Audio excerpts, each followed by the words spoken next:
David knew that his agreement was a pact with the devil himself, but he did not care. Desperation had driven him to this moment, and he was ready to go through with the ritual to escape the dire situation he found himself in. The air around him crackled with dark energy as he began the incantation. Shadows twisted and writhed, taking on forms that defied the natural order. He saw spirits and demons, their grotesque shapes capable of driving anyone to madness. Some of them passed through him, their icy touch seeping into his very soul, while others walked with their heads grotesquely twisted. Every step they took sent shivers down his spine. His heart pounded, but he knew he couldn't back out now. But despite the terror gnawing at his sanity, David continued. He had come too far to turn back. The pact was sealed, and there was no escaping the consequences of his choice. As the final words left his lips, a deafening silence fell over the cemetery.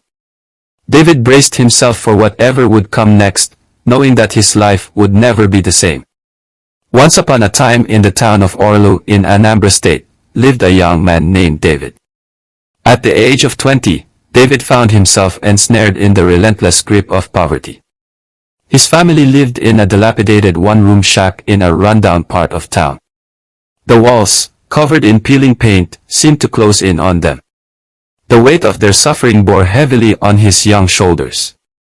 Desperation consumed him, driving him to consider drastic measures to uplift his impoverished family. The allure of quick wealth became an irresistible siren song. One scorching afternoon, David sat with his friends, Kola, Yusuf, and Okachukwu under the shade of a withered tree. They were all in their early 20s, their faces etched with the same lines of worry and desperation. Kola, this life no be life at all, David muttered, kicking at the dusty ground. My mama dey sick, and my younger ones no fit go school. We need to do something. Kola, the most resourceful of the group, leaned in, his voice a conspiratorial whisper. I hear say Yahoo they pay well. We fit try am.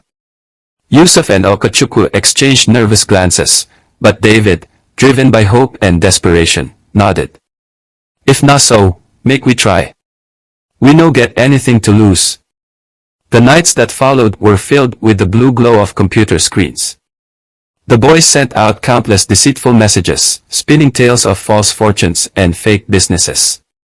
But their efforts yielded little success. Frustration gnawed at their spirits, and the promise of easy money remained just out of reach. One day, Kola suggested a more drastic measure. I hear of one medicine man for the outskirts of Onitsha. Them say he fit fortify us, make our Yahoo strong. We go become Yahoo++. Desperation clouded their judgment, and they agreed to seek out the medicine man. Their journey took them to a distant, eerie village, where the air itself seemed thick with foreboding. The medicine man, an enigmatic figure with piercing eyes and a presence that sent shivers down their spines, listened to their plight. You want money, yes, the medicine man asked, his voice a gravelly whisper. David nodded, his heart pounding. Yes, Baba. We need them bad. The medicine man smiled, revealing yellow teeth. Then you must sleep naked in the graveyard for 3 nights. After I will perform some rituals for you, and only then will the spirits grant your desires. David's friends recoiled in fear, unable to face such a scary challenge. Kola shook his head vigorously. No way. I know fit do am. But David, driven by the hope of transforming his family's fate, resolved to go through with it alone. The first night in the graveyard was a harrowing experience. Shadows danced menacingly, and the air was thick with an otherworldly presence. Terrifying visions haunted him, and he could feel unseen eyes watching his every move. Spirits in form of demons came out. He could see and feel them entering his body, trying to make him run mad. As the ritual progressed, the boundaries between reality and the otherworldly blurred. The cemetery seemed to shrink and expand, warping under the influence of the dark forces he had summoned. David felt a cold sweat break out across his forehead, but he pressed on, chanting the forbidden words with a resolve born of sheer necessity. In the flickering moonlight, he glimpsed faces twisted in agony and heard whispers of torment and promises of power and wealth. The atmosphere grew thick with evil, making it hard to breathe. He knew that if he stopped, he would be lost forever, swallowed by the very entities he sought to control. By the third night, exhaustion and fear had taken their toll. David's mind teetered on the edge of madness, but he completed the ritual, praying it would be worth the torment.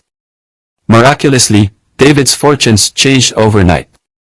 Wealth flowed to him like a river. He reveled in his newfound prosperity, purchasing a sleek car and moving his family into a comfortable home. The once impoverished young man now lived a life of excess. 2 years passed and one evening, David hosted a lavish party at his new mansion. Music blared, and the air was thick with the scent of expensive cologne and the laughter of newfound friends. David's mother, once frail and sickly, now looked healthier and happier than ever. "David, my son," she said, her voice filled with gratitude, "you have done so much for us. God will bless you." But as quickly as the money came, it began to slip through his fingers. His extravagant lifestyle was unsustainable, and soon, his financial empire crumbled. Fear and paranoia set in, and David realized the dire consequences of his pact. Desperate, he returned to the medicine man, hoping for a solution. The man's hut was dimly lit, the smell of burning herbs thick in the air. "Baba, the money, it's all gone. What do I do?" David pleaded. The medicine man's eyes glinted in the flickering light. "There's one more thing you must do. Have sex with a dead body, then bring your semen that I would use for some rituals for you. Only then will your wealth return." David's stomach churned, but desperation clouded his judgment. He found himself at a mortuary late one night, heart pounding in his chest. As he attempted the horrific act, a flashlight beam suddenly illuminated him. "Hey! What are you doing?" a guard shouted, rushing towards him. David was caught in the act, arrested, and sentenced to prison. His world, once filled with opulence, collapsed into a dark cell. Prison became a turning point for David. The confinement stripped away his arrogance and forced him to confront his actions. In the depths of despair, he found solace in religion, becoming a born-again Christian. The teachings of his newfound faith offered a glimmer of hope and a path to redemption. One day, an elderly pastor visited the prison. His kind eyes and gentle demeanor provided a stark contrast to the harsh environment. "My son," the pastor said, "no one is beyond redemption. God has a plan for you." David clung to those words, finding strength in his faith. Upon his release, he faced a world that had moved on without him. Homeless and impoverished, his mother now very sick and needing medicine, he struggled to find a job with no success. Pressure from former associates to return to his criminal past tested his resolve. Okachukwu approached him one evening, his eyes gleaming with opportunity. "David, we can start again. I have new contacts, new tricks." David shook his head, his resolve firm. "No, Oki. I won't go back to that life. I've found a better way." David's story serves as a stark warning about the dangers of seeking shortcuts to wealth and the devastating impact of such choices. Determined to share his cautionary tale, he met a man named Mr. Johnson, a publisher who saw potential in David's story. Sitting in a cozy, book-lined office, Mr. Johnson leaned forward. "Your story is powerful, David. It can help others avoid the same mistakes." The book, detailing his descent into black magic and fraud, as well as his journey to redemption, resonated with many.